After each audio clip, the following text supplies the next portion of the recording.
Hi Antrip and welcome on Europedia. Thank you, sir. Thank you Okay, for this opportunity. Yeah. okay. So Antrip, I must thank you for outreaching to Europedia for sharing your journey with all of us here for the benefit of the student community in India. And your Yes, sir. journey, I must say, is something which I look forward for my own students. Uh, Ordinary student from India, they if listen to people like you and they get inspiration from the journey of people like you, then they can get wonderful opportunities, Antarip. So it is my request to you to share as much information as possible so that it helps the students to make a proper strategy for them and think of opportunities. Now, Yes, sir. I'll give Thank you for your your brief, remark. though I'll be asking you your details, but I'll be giving brief before we start. So, Antarip, Mm-hmm. you are a civil engineer and you have done your master's from NIRF rank 1 institute in India, very, very prestigious IIT Madras. And that too, you have done Master of Science, that is MS Research you have done, which is wonderful Yes, sir. course if you are looking forward to pursue career in research and academia. After that, Yeah. you are presently doing your PhD in globally reputed institute that is in Switzerland, and that is Swiss Federal Institute of Technology, Lausanne. So that is equal to ETH Zurich. So there is a federal institute. Yeah. I'll try to understand more from you about that. Yes, sir. Mm-hmm. Now, Antarip, I want you to tell us about you. In that, you please tell us which part of India you are from and which college you have graduated, because many times your juniors would like to, get connected with you. And then you please tell us after graduation, like story of every Indian student.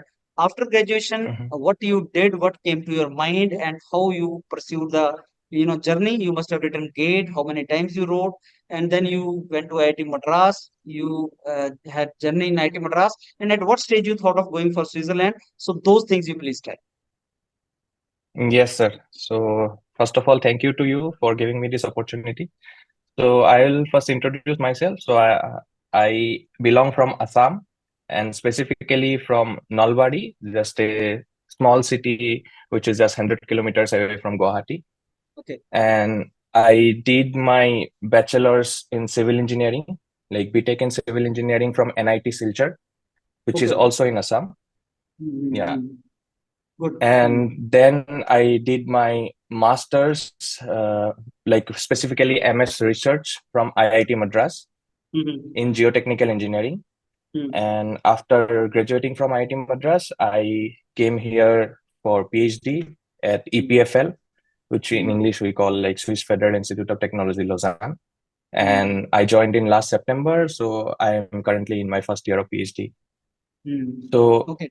yeah, if I tell like from even my like higher secondary days or even my initial days of BTech, like I had made up my mind to go in academics and research because I wasn't much interested in corporate jobs or even PSU jobs because I have heard from many like seniors that after a certain point, if it feels that there is no more drive in you to like carry on in the same job or something like that.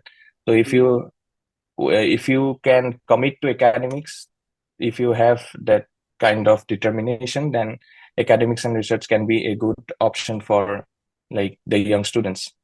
So basically, I had made up my mind that I will do PhD, and I also wanted to do masters from like abroad universities if I would have got the opportunity. But then I learned that getting scholarships in masters is very difficult, and specific and especially if you are not if you have not done your BTech from any of the IITs, then it's very difficult to get good scholarships, and then your parents have to spend a lot of money for your masters.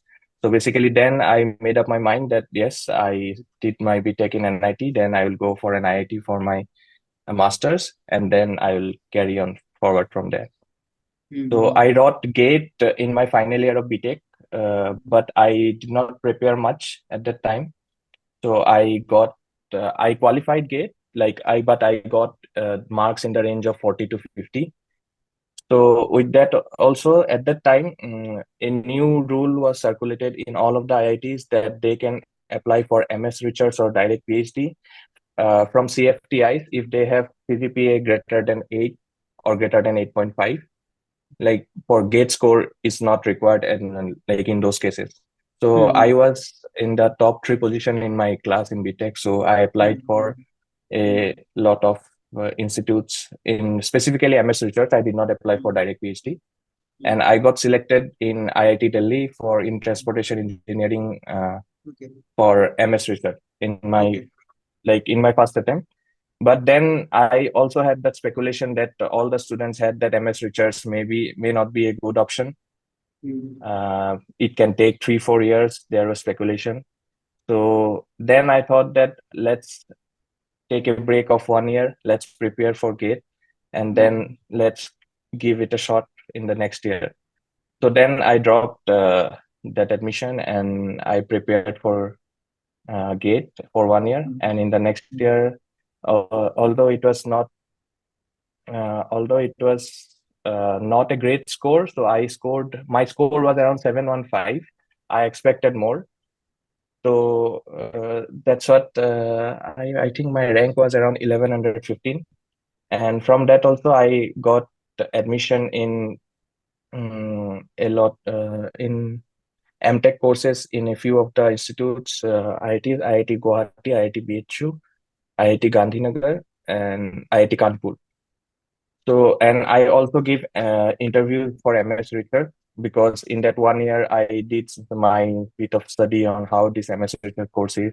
I also spoke to a lot of MS Research students of lots of IITs, and they gave very positive feedback. So then again, I thought that I should apply for MS Research, and then I got selection again in IIT Delhi and IIT Madras. And then finally, like I dropped the IIT Kanpur MTech option, and then I came to IIT Madras for MS. Okay. Yeah. Hmm.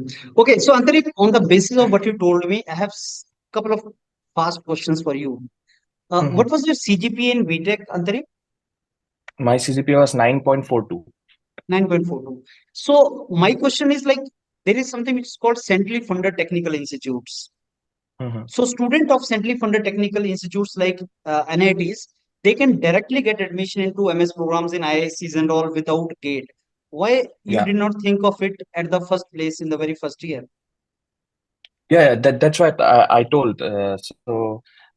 Because I did not had that perception of MS Research, like how the curriculum is, how the course is, because it was a new course at that time. Although it was not new in IIT Madras, but still for like students like us, we did not heard of MS Research Okay. most of the time. We heard of MTech. Then Mm, and also a few of my seniors told that sometimes MS Research gets in 3 4 years. It's like a mm, PhD. mm, mm. So then like it will consume most of your time. So let's prepare for MTech to get MTech. Okay. And yeah, and Okay. also So, I wanted to get a rank in GATE, and although I did not okay. prepare in the first year, so I just wanted to give it a shot. Yeah. Okay. Second, my point is, Antrip, you are from very good NIT, NIT Silchar. I will come that later to that particular point also. NIT Silchar is doing wonderfully good, actually. Yeah, Uh, yeah. for the past couple of years, it has come up a long way. There was a Hmm. time that in Northeast, NIT Silchar only used to be one institute. In when I graduated, I also graduated from NIT Hamirpur, that is Himachal Pradesh, because I am from Himachal Pradesh. That time, NIT Silchar, people used to say, no, Northeast is far away, so let's take NIT somewhere Hmm. near only. Now people intentionally go to Silchar. NIT Silchar has come a Yes. long way. It's a wonderful institute now. Plus, Mm. you are one of the toppers. I mean, 9 plus CGPA, you are there. Yeah. You could have got easily direct PhD abroad. You are doing PhD now. Mm. You could have got direct PhD Hmm. also abroad. Did you think Hmm. about that at the first place?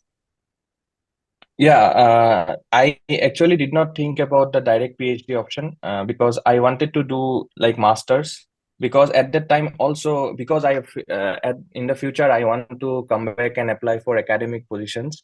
And I also did a bit of research that in few of the central universities, they when they require or when Recruit. they recruit assistant Mm, professors, mm, mm, so they specifically tell that he should hold a master's degree in this. okay.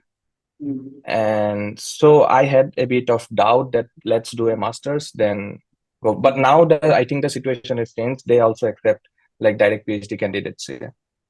So, Antarik, since I keep on interacting with professors of IITs and Mm-hmm. just for updation to the students who are listening to us, if you want to join faculty position in IITs and Mm-hmm. NITs, then direct Mm-hmm. PhD is very well accepted because this is a concept Yeah. in India which was brought by IITs itself. And I Yeah. know so many of my colleagues and my juniors in IITs who are teaching in IITs now, they are direct PhD from abroad, and that is wonderful. Mm-hmm. And typical profile of a professor in IIT is like you, Antari. I mean, the person Mm-hmm. who's done graduation from NIT, masters from IIT, PhD from abroad, academic background very nice, project very good. So that is a typical profile. What you have is that of a IIT Mm-hmm. professor, typical IIT professor, for which I think direct PhD is very good. So that Yeah. is how that is Yeah. for Yeah. updation of the students. But Yeah. Yeah. yes, Yeah. you are right. Definitely. Yeah. But yeah, Yeah. you are right. But when we talk about state university, which I'm sure you will not go, you Mm-hmm. will join IITs. State Mm-hmm. university is that particular issue can come that okay, you are direct PhD based on MTech because Mm-hmm. I was mentoring students for Bihar Public Service Commission, for which Mm-hmm. to become assistant professor or lecturer, the requirement was MTech. Now Mm-hmm. students are asking, sir, we don't have MTech, we are doing in PhD and all. There can be some issue, but otherwise it is not an issue. Now, Yeah, Antarik, even for my some central universities, like there is a central university, Assam, Tezpur University, which is yes, in yes, Assam. yes. Although when they circulated the notice for recruitment of assistant professors, like at that time when I was like looking Mm, for a master's position, so I mm, saw that like they specifically require a master's degree. mm. So I think, but it will be definitely changed now because IITs and NITs accept direct PhD. So I think the central universities should also accept it. Yeah, Yes. Okay. yeah. Now, Antarik, my third point is last year, summers May, I got opportunity to meet hundreds of MS graduates of IIT Madras. I went to the campus and Yes. I could meet so many students and I could Mm-hmm. understand, what MS program is. And I learned many things, and Mm-hmm. my source of information is people like you only. Now I can Mm-hmm. confidently and with full responsibilities I can say MS program of IIT Madras is the best for Yes. number one, number one, job exploration. Number two, academic position exploration world over. And Mm. I for your information, my this interaction with you is I think fourth or fifth interaction this very month, where I'm interacting with the MS students of IIT Madras, those who are doing wonderfully good in PhD programs abroad and in the industries. Yes. So Yes. IIT Yeah. Madras MS program is the best. That is my favorite actually. Now Mm. I want to know, and you also got opportunity through 700 plus score you got in GATE, and then you got IIT Kanpur MTech programs and all. There's a perception in students that MS program is not good and MTech program is good because MS में ज़्यादा Mm-hmm. time लगता है, placement नहीं होता है. Believe me, Antarik, it is now 10th year when I'm telling students every time that MS is better than MTech. As far as I'm Mm-hmm. concerned, I believe it better by Yeah. because you get 6 more months or 1 year more to enhance your skills. And if your skills are Mm-hmm. good, you will get better job. It is very simple. Yeah. And I Yeah. do not know from where this perception creeps in the minds of the students that MTech, MS अच्छा नहीं होता. ये कहाँ से आता Mm-hmm. है? मैं हर बार आप जैसे स्टूडेंट से क्वेश्चन पूछता हूँ to consolidate Mm-hmm. My point of view and to put the things in right perspective कि एमएस प्रोग्राम आईआईटी मद्रास का कैसा है. आपने एमटेक छोड़ा, आपने एमएस ज्वाइन किया, इसके बारे में थोड़ा सा बताएं. Yeah, actually, the same. I had the same perception that MTech will be better than MS, like when I was in the final year of BTech. But then when I like asked a lot of students who were doing MS in IIT Madras itself, then I got to know that this course really enhance your skills, your expertise in one particular domain in which you are doing your research. Yes, MS research is like doing a mini PhD where you get to focus on a particular project from the first semester itself. And then if you really focus, if you really commit to your work, then you can easily finish it within 2 years. Like I finished my MS in 1.1 year and 9 months. So it's because I started from my first month itself in doing the research in parallel to the courses. And coming to the course itself, yes, I also definitely think that MS is nowadays better than MTech because you get to focus on one project, and you get to enhance your skills in that particular project, and you become a mini expert of that particular thing. But in MTech, you do 16 courses, you learn a lot of things, and then you somehow do your project. Like some people do their project in a good way, but some people uh, just go over it and does not focus much on the project and just submit the thesis in most of the IITs. But in MS, you cannot do that. You need to publish at least one paper to be graduated. So that means you need to put much effort into your project and in your skills, and ultimately it benefits you and your career. And even I saw in our placement scenario at IIT Madras that MS people, that even the companies, especially the core companies, were preferring MS students over MTech students, because MS students know finite elements, MS students know other numerical methods, and MS students were publishing papers. So companies, they get a general perceptions that they are a bit better than the rest of the MTech students who are all only doing all the courses. So, and for research, obviously it is better, so I don't need to say it. But even for placements in specifically in core companies, I think the companies are nowadays preferring MS students over MTech students. Wonderful. Yeah. Okay, very briefly, Antrip, your stay in IIT Madras. Please explain us about Hmm. that. You are from Northeast, all the way from, I think, Assam to, Yeah. Chennai. So your Hmm. stay in IIT Madras, please explain us a little bit briefly about that. Uh, so I got to stay there for 1 year and 3 months, because the first 7 months we were working COVID. from home, or we were studying from home because of COVID lockdown. So yeah, it was very nice because our campus is full of like all the deers, all the monkeys. So we have a very vibrant campus. We have good faculties there, good facilities. Like my supervisor was very friendly, and like I had a very nice time interacting with him, working with him. So, and yes, actually the exposure is very good. I think all the faculties are connected with global universities, global companies. So if they collaborate in some projects, so you also get to interact with uh, other faculty members across the globe, and also other companies across the globe. So for me, my supervisor was collaborating in a project with ExxonMobil. So the project I was doing was actually sponsored by ExxonMobil. So I got to interact with a few of the big officers in ExxonMobil back at New York, Houston. So, and also a lot of faculties across the globe. So that's how you get the exposure. So yes, IIT Madras was really kind for me, and then yeah, I got the exposure that I needed to Okay. have a launch. Yeah. Mm. No, Antrip, you know that there will be so many students listening to Hmm. you who are themselves now going, and they may be doing their masters in IITs. They may be planning to go this summers to IITs. Uh, Hmm. Many of them will be looking forward to, pursue career path which you are pursuing, higher education and all. Hmm. What are your words of advice to all the students who are joining master's programs? If they want to join top global institutes after their master's programs, how they should, do in their next couple of years in IIT campus? उनको क्या करना चाहिए? किस direction में effort लगाना चाहिए so that they get wonderful opportunities out there?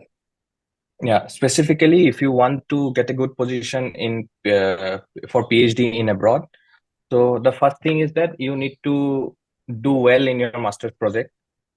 I'm not saying that you should do publication. Like obviously, publication cannot happen in 2 years, so it can take one more year to get through all the processes. But yes, you should attend at least one conference for which IIT will fund you. You should do good progress in your MTech project, and then you should also find a few good professors, or you should build a relationship with few good professors who can give you letter of recommendation, because your master's project and the three letter of recommendations, I feel, are the most important ones to get into the PhD, even before CGPA. And then CGPA will come next. That's what I feel. So so I will just advise all the students that you do not take lightly the master's project. You do it goodwill, and yeah, you take it seriously and you basically learn. And whatever project you do, you should learn everything. Like it should not be that you know only a few things over it, or you go over it deeply and yeah, you know a lot of things about it, so that in interviews whatever they ask you can answer, because they won't ask anything else. They will ask only about your master's project, what you have done, and they will go deeper into it. So basically they want to know if the student is really research minded, or if he is really into academics or not. They that only they want to check. So for that you should like take the master's project very seriously. Yeah. Now, Antari, when I interact with the students, I find some of the myths which they have, in their mind related to, pursuing PhD programs after masters and all. Mm-hmm. One myth is like you just clarified it, but I want your opinion again very clearly, Mm-hmm. to be told to the students. One myth is that we need publication. We should have publication to get Mm-hmm. admission. Second myth is like you need to have a lot of money to apply and to go abroad and something like that. And the third myth which students cultivate is like, they need to clear so many exams like GRE, IELTS, TOEFL, they need to clear and all.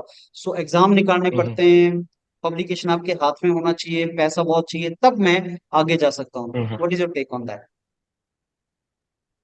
Yeah, so that's completely a myth that you need a lot of money to go abroad. Because specifically for PhDs, if I'm saying, so wherever you are going in whatever country in the world, so you will be getting enough stipend or enough salary Hmm. to comfortably live there, or even send money to home. So Hmm. you can do everything. So Hmm. this is completely a myth. Yes, that's true that for applying for visa, for booking the flight tickets, or staying for the initial month until you get the salary, yes, you may need a bit of money, but most of the universities also support that. I cannot guarantee for all the universities, but yeah, most of the universities also support your relocation, and even they give advance salary once you arrive there to comfortably live your first month or pay rent. So money wise, I will say that yeah, this is completely a myth that you need a lot of money to go abroad.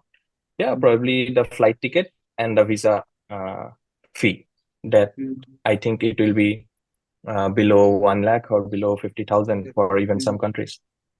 So yeah, so you may need 1 lakh money to get started. But yeah, then once you start receiving your salary from the first month, then yeah, it will be, everything will be balanced. And the next thing is that you need to about the exams. So few years back, before COVID, all the universities in the US was asking that you should be appearing in GRE, you should have a good score in GRE, and then TOEFL or IELTS. European universities, they don't need GRE. They only need TOEFL or IELTS, the English proficiency. And even if you are from IITs, I think most of the universities have said that if you can give a certificate that you have done your master's from a IIT or from an English speaking institute, then you should not even give IELTS or TOEFL. But for Australia, but for Canada, but for US, you should definitely give TOEFL or IELTS. So, and GRE, I think only a few universities in US are asking now. But when I was applying, because of the COVID, all universities state that they do not need GRE. But if you give GRE, like your professor can give you a bit of importance. So my take is that if you do not have publications, or if you do not have a research background, like you have not done any research project, research internship, then I will advise, and specifically those who are applying to US universities, I would advise that give GRE. But and then yeah, TOEFL is obviously needed. And but GRE scores are waived off for like all Europeans and all European countries. Yeah. Okay. Uh, Okay. And so publication you've already. I gave TOEFL. So just because I was applying also to US university, so I gave TOEFL. But in European applications, I did not submit my TOEFL score because it was not needed. Yeah. Okay. And publication, you already clarified that publication may Mm. not be there to get even very good opportunities abroad. So, but project should be really Yeah. good. That is very stressed. So, do your project Hmm. very seriously, and even Yeah. if you don't have publication from that, does not matter. You Yeah. may get admission very nicely. Now, Antrip, Hmm. when you were talking about PhD scholarship, you Hmm. use the term salary. And that is what I Yeah. hear when I interact with people who are doing their PhDs from Europe. They don't use Yeah. word scholarship. They use word Hmm. salary. Why it is so? Yeah, because although when we came here for the first time, so we came in a student visa, we applied for a long-term student visa. But after coming here, we get a permit, which is called a work permit. So here, all the European universities except UK. So I'm not talking about UK, but rather European Union universities. So their PhD students are considered as employees. They are funded by the university or the lab where they are doing their PhD, and they get a work permit to live here. So in my case, like I have got a work permit for 1 year, then I will keep on renewing it in each year until I finish my PhD or my postdoc. So yeah, in Europe, PhDs are considered as employees, and you get a work permit. You need to pay taxes, so that's why like we call it a salary. Yeah. Salary. Okay. Antrip, Yeah. you are sitting in the most beautiful part on this earth, that is Switzerland. It's a Mhm. dream of everyone to visit that place once in their life. You are there, you are doing your master PhD there, and wonderful university you are in. We want you to tell us about your university now and about the Mhm. country also, Switzerland. How big, how large this country is, and what is the academic situation in that country, and how many universities for Indian Mhm. students, and about your university. Yeah. So there are two in Switzerland. There are two central institutes for engineering. One is Swiss Federal Institute of Technology Zurich, which in German it is termed as ETH Zurich, and then the EPFL, where I do my PhD in. So EPFL in English is also Swiss Federal Institute of Technology Lausanne. It's like two IITs in India, like IIT Bombay, IIT Madras. Just the location is different, but the tag is same. So these two institutes are for engineering, and these two are the only institutes here for engineering. But there are state institutes. So if I draw a parallel to Indian institutes, Indian situation. So there are two central institutes, which are ETH Zurich and EPFL, and the rest are the state institutes, like University of Bern, University of Zurich, University of Geneva. So in this universities, and there is also University of Lausanne here.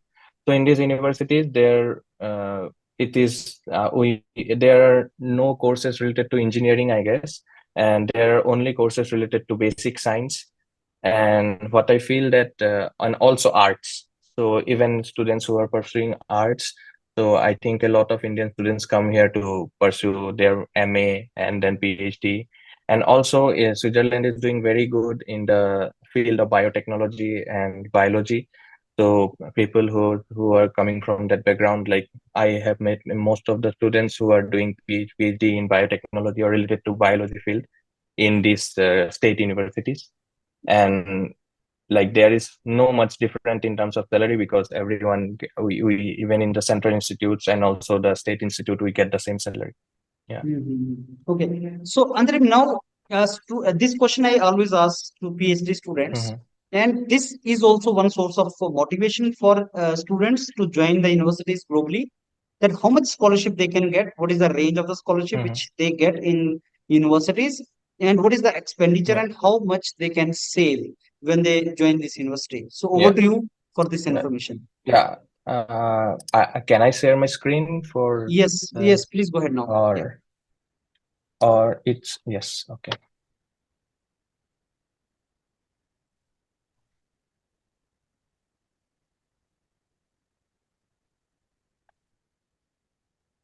So yeah, I forgot to tell you about, you asked me about the university, like the global ranking. So ETH Zurich in engineering and technology. So it's the QS ranking engineering and technology. So ETH Zurich comes at number 6, and then Oh, EPFL wonderful. comes at number 10. Yeah. Hmm. So Hmm. these two universities are globally well renowned now in the Hmm. like QS ranking and So also the university where like you're all over studying the. is in QS rank 10. Yeah, it's under QS Okay, rank 10. It's my wonderful, university. Yeah. wonderful. Hmm.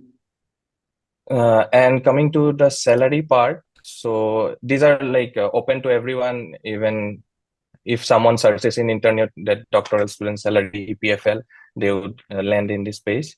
And so our for salary in the first year is 54,550 like CHF, Hmm. and it increases in each year by 1,000 francs. Okay, So so the this is currency this here is is francs, which currency you're talking about? Swiss francs. It's Okay. CHF. It Hmm. is around 93 Indian rupees. Antari, please help us to Hmm, understand. First year में hmm, you are hmm, going to get 54,550 Swiss hmm. francs. Swiss So franc. how much? Hmm. So how much that per month in Indian currency? So per month in Indian currency, so because our salary is divided in 13 months. So if I convert it to 12 months, then we get around 3,900 francs. Uh, so it corresponds to around 3.8 lakhs or 3.7 lakhs, something like that. And how much is the expenditure and how much you can save on an average Yeah, per month? for a single person like me, my expenditure, because my rent is, I pay rent of 70,000, then my, so it will be around 1.6 to 1.7 lakhs is my expenditure, and yeah, That means you and the can rest save you more can than save. 1.5 lakh. Yeah. So don't you think that If is you far if you more are than single, then if you don't have family here, then yeah, you can no, save. it's okay, but that is far more than US because US my students are getting, Yeah, let us say, $3,000. I was talking to one student, yeah. and his expenditure he could save $1,100. That comes out to be less than Mm-hmm. 1 lakh. But here in Mm-hmm. Switzerland, you are saving more than 1.5. That is good. Yeah, actually, Switzerland is the highest paying nation for PhDs. So O- Okay, yeah. wonderful. And this is Mm-hmm. strictly for 3 years, Antarin, as because you have mentioned six. No, Uh, uh, so my contract is for 4 years. So here okay, everyone finishes their PhD in 4 years, okay. and then you get a chance to extend your visa to do postdoc for another 2 years. Mm. So yeah, so But why basically, it is mentioned PhDs fifth are year, for four sixth years. year? You have mentioned in the salary Yeah, fifth years. in some cases, like if a student could not finish their PhD in 4th year, then it can get extended. In some cases, yeah, but most of them finishes their PhD in 4 year. And please also tell something about postdoc. Looks like postdoc mein Yeah, it's a huge salary. yeah. Postdoc salary is like pretty good here. Mm. So yeah, it's 87,000. That means in monthly 6-7 lakhs you can get. So is it is Mm. easier for you to get into postdoc after PhD? Yeah, so if you have done your PhD, then I think the postdoc is not a very hard job. Just and even it gets easier. Like getting into PhD is tougher than getting into postdocs. Okay.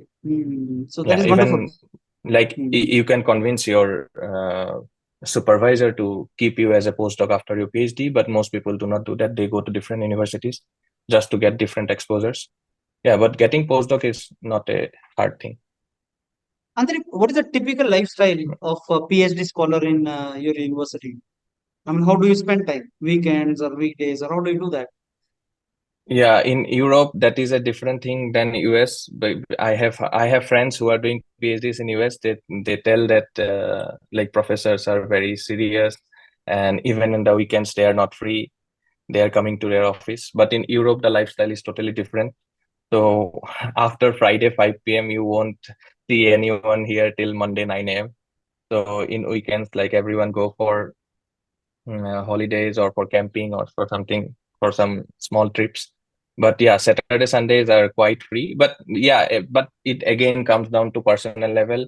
Like if you have a presentation next Monday, so then you need to work. So yeah, so it depends on how uh, you are at your personal level. But yeah, from professor's side, they won't email you in weekends, that's for sure.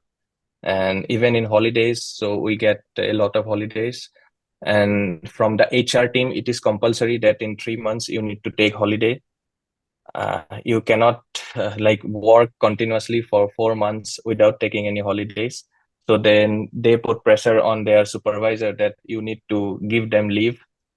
For how So many days? it's like the so at least for 1 week that you need to be relieved. So Okay. the work-life balance here is really good, and also it is the HR team is getting it checked every 3 months. So they always email me that you have pending leaves, please take it, please take it. So it's like that. The Okay. work-life Now, balance here is really good. Yeah.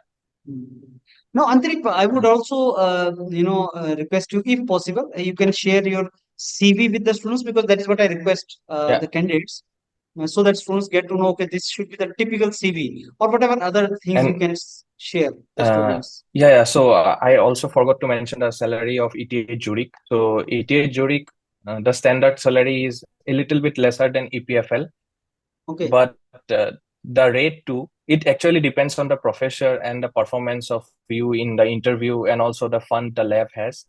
So they have 5 rates. So especially in computer science department, the labs are very well funded rather than the different departments like civil engineering, mechanical engineering. So ETH Zurich computer science department is like globally renowned, and they get funded very good in a very good manner. So I have heard that their students get this rate 5 salary. So it's actually like a very good salary than the standard rate. Yeah. So, what is the meaning of rate 5 salary, Antarik? So basically, it is dependent on your supervisor and the HR team. It's like negotiation. Okay.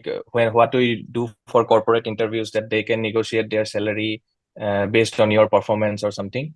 So when they interview you, and depend if you are really good candidate, then you can negotiate that I need the rate 3 salary or the rate 4 salary. Then only Mm. I'll come here. So it's like that. Okay. So Mm. yeah, Mm. yeah. But the basic is the standard and rate 2. So rate 4 and rate 5 are for like very few candidates. But yeah, you can get it if you are accepted. Mm. Wonderful. Yeah. Okay. Mhm. And then my CV. Yeah. So this is my CV. It's not completely So visible, although I Antarik. have not, uh, okay, Yeah. No, it's okay.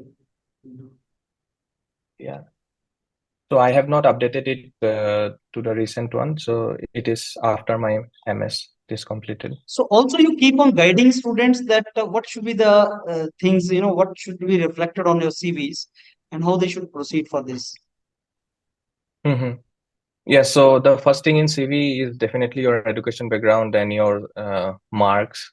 So then for research positions, so you should definitely put the research projects like in the first page and the research publications if you have, because for applying for PhDs, when you approach the professors in email, they will just see your background and your research project and research publications. And also you can mention the relevant coursework, what you have done. And yeah, and that's all, I guess. The experience doesn't matter much in PhD positions. So it's like on research background. And then I think next things are definitely the references. So referees are well renowned, then you get the edge in the application. Yeah. So is some kind of SOP or cover letter or research proposal also required for admission in these universities? Yeah, definitely. Uh, so I had applied for a lot of universities in the US, and also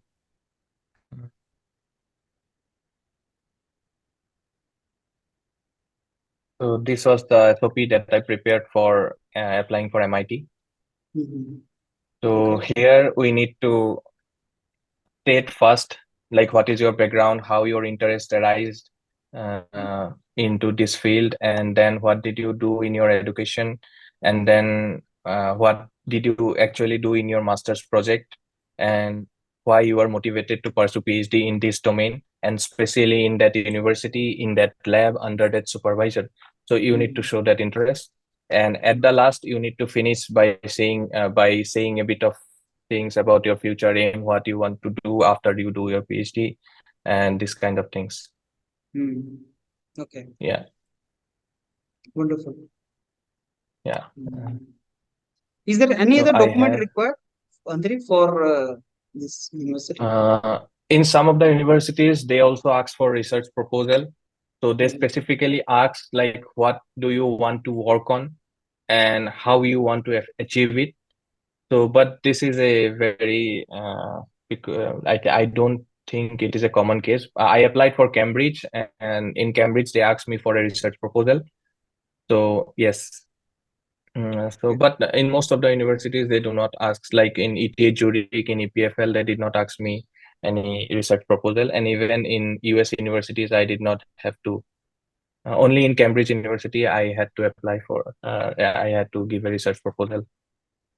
Then we need to dig in and find a research gap or find a research question. So that's a bit of task. And then you need to clearly state what methodology you will apply, you want to apply in your PhD project, and how do you want to achieve it, like what's the roadmap look ahead. Yeah. Mm. Okay. So research proposal is another thing that, yeah, you may be asked, but in most of the universities they do not ask. Mhm. Okay. Yeah. Mm. And I think Okay. yes. Now, Antarik, let's Mhm. discuss something about post doctorate. I mean, after PhD Mhm. opportunities in that country. So, what are the typical opportunities available to students once they do their PhD from there? Yeah, so job opportunities are there. So, Mm. and here the social security benefit is really good. So even if you are not getting any job after you doing your PhD or doing your master's from here, they give you the minimum salary that is required to sustain. Okay. So Mm. I think for us, they give like for 1 year, Mm. another 1 year the unemployment. It's called the unemployment benefit. We receive the Okay. 80% salary that what we are getting in PhD or in postdoc, like until we get acquired by in some other places. So Mm-hmm. those kind of benefits are also here. And then for applying for positions here, you need to learn either German or either French language. So that is the minimum requirement here. uh, and getting into academic positions in these universities, I would say it's a really tough task because they hire like absolutely the best people around the world. And if you are the best, obviously you have the chance. But yeah, but it's not like that. It will happen definitely. But it can, although it's a small country, there are not a lot of industries, not lots of things. But and also they prefer, I think, the Swiss people over the other country nationals who have studied. So job wise, I won't say that Switzerland must have have more opportunities here. And so you need to travel to nearby countries like Germany, because Germany has lots of industries, even in mechanical sector or in electronic sector, even in civil engineering. So they people move to Germany for getting job positions, or yes.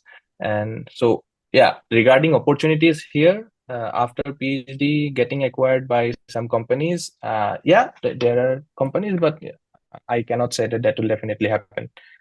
So in my case, like I want to go back to India after completing my PhD and postdoc, and then I want to take an academic position there somewhere, and then continue from there. Yeah. Wonderful. So, Antarik, now Mhm. let me ask you another question, and that is related to Mhm. probability and opportunities for students with ordinary academic background. When I saw your Mhm. background, I found yours one is excellent, academic background you had so far. I mean, starting from graduation, 9 CGPA, and then masters, very good institutes. So for a person like you, getting into PhD position is easier because of the academic background. Now, think of a student who is not from NIT, IIT background at all. He's from Mm. tier 3, tier 2 colleges in India, but aspires to be in top global institute for PhD. What is your advice to such students? How they can do that? And what do you think? Can they get it? Yeah, so definitely they can get it. Just, but I will again say that they should do a project seriously, either the BTech project or the MTech project.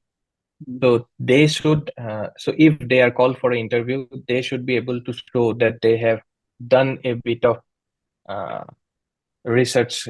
They come from a research background, and Mm, they have done at least one project, or they have knowledge of what they have done. mm, So because in specifically for European countries, if you say, they conduct interviews because it's like a uh, job position. So they will definitely conduct multiple rounds of interviews. mm, So in the first round, they will take a brief introduction of you, whatever you have done, and some basic questions how you are as a person. So in all of my interviews in Europe, so in the first round of interview was like really cool and really charming because they asked me like how you are as a person, so how do you behave with your friends. So they just wanted to get I get an idea how am I as a person and if I will be able to suitable for sitting in their lab environment or not. So and in their second round of interview, they go a bit of technical. They want me to present my work, whatever I have done in my masters or my bachelor's. So they have particularly asked me masters, but if some people have done good in their bachelor project, they should also like advertise their bachelor's project more, and they can get an edge from their bachelor's project also.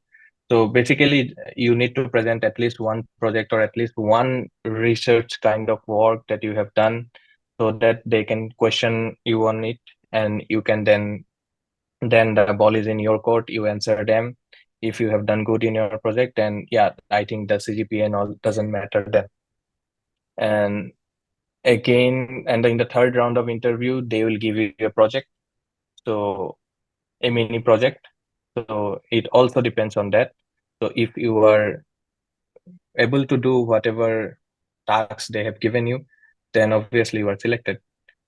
So I think yeah, so it's open for everyone. So if you can do the task, if you can answer their questions, whatever they have asked on your project, then I think your college, your background, it doesn't matter much.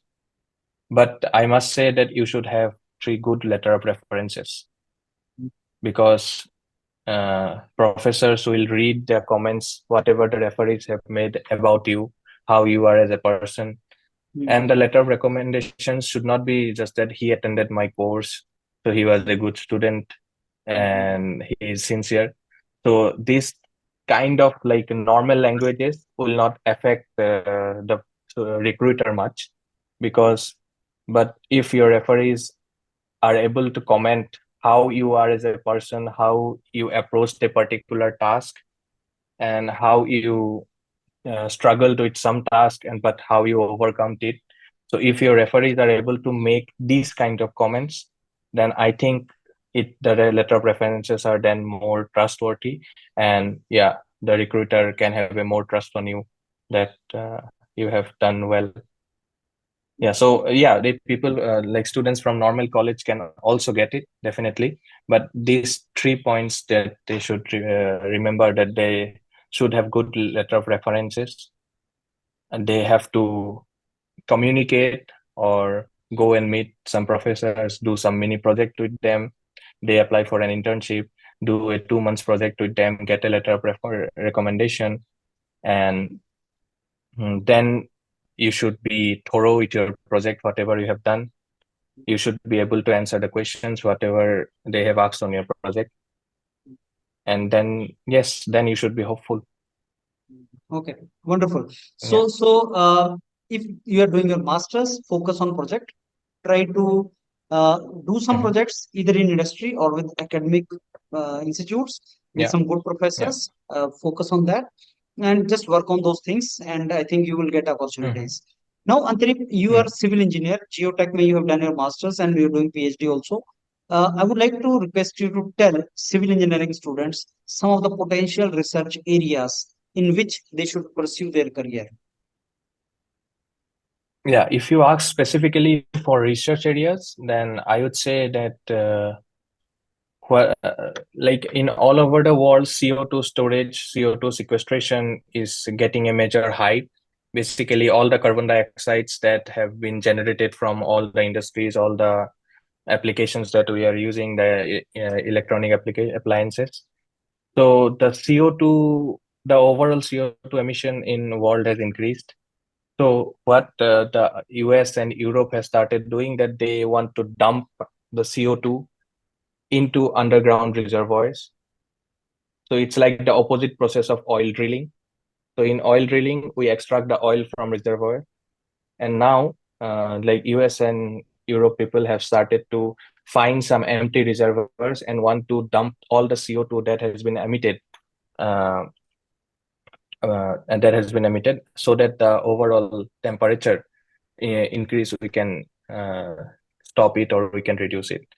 So I think the CO2 sequestration is going to happen in India in next 5-10 years, definitely, because whatever US starts, like India and all the Asian countries follow them in by 10 years or 20 years. So obviously the CO2 sequestration has a major role, uh, is will be playing a major role in India in coming years. So there will be projects where we'll dump CO2 inside the reservoir. So that is one area. And the second area in geotechnical specifically is, I will say, the application of geosynthetics. A lot of students, a lot of projects are getting funded in the area of geosynthetics. So different kind of geosynthetic have arise, which are used to for stabilizing the soil slope in case of landslide or even flood erosion. And so geosynthetics is an emerging area. And yeah, so basically I can point out these two uh, points specifically related to geotechnical engineering. Yeah. Wonderful. So, Antrip, I think more or less everything which I wanted to extract from you in the form of your, Mhm, personal experiences, in the form of information which you carry with yourself and which may be relevant for mhm, students. I've completed that. Now we have reached mhm, to an end of this marathon interaction session. It mhm. was wonderful, Antrip. Any message you have for students who are listening to you? Yeah, so I will just tell that be sincere with what you are doing, and then yeah, be ambitious. Like don't think that MIT, Stanford, these are all big universities. So yes, they are definitely the top universities, but if you apply and if you are confident, then yes, you can get a call up for interview, and then everything rests on your performance. So yeah, they are also professors. You need to apply, you need to do a cold emails to all the professors, you need to reach out. You should not think that these are out of my bounds. So you be hopeful. Also, my supervisor in my master's said that be hopeful, apply for the big three like MIT, Stanford, Cambridge. So I applied to all these three. I got a call from Cambridge, but I could not got a call from MIT and Stanford. So yeah, so be hopeful and be sincere of what you are doing. Then eventually, like, be ambitious, and yeah, you will be able to get it. And particularly for students who are applying for Switzerland, they have another thing to apply for. I forgot to mention it, like Swiss Excellence Government Scholarship. So in that case, for Indian students, the application windows open from August to November. So then you can apply for the scholarship. And if you get that scholarship, you need to convince a supervisor that I have got this scholarship, and so half of my salary is getting funded from Swiss government. So the professor is paying only half of the salary. So then it becomes easier for you to getting hired. Yeah, I have that scholarship, but yeah, so it's a prestigious scholarship. So students applying for Switzerland, most of the people do not know about this scholarship, so they did not apply. Even my friends here, they did not apply. So yeah, people should apply. Yeah, Okay, Antareem. So that's it. yeah. I think it was wonderful, interaction and a lot of Hmm. information. And nowadays, what I'm doing is I'm making sequels of the videos. Now I've Hmm. taken this, I've done this interaction with you when you're doing PhD. I'm very sure couple of years down the line you will be working as a professor in IITs or some other institute, reputed institute. Just I'll yeah. again come back to you, again interact with you, and I want to cover that particular Mhm. journey, Antrip. I'm Mhm. really thankful to you for the time you spared. Once this video gets Mhm. published, Antrip, then many students may contact you on your LinkedIn profile, Yeah, yeah, yeah, seek help from you yeah. or something.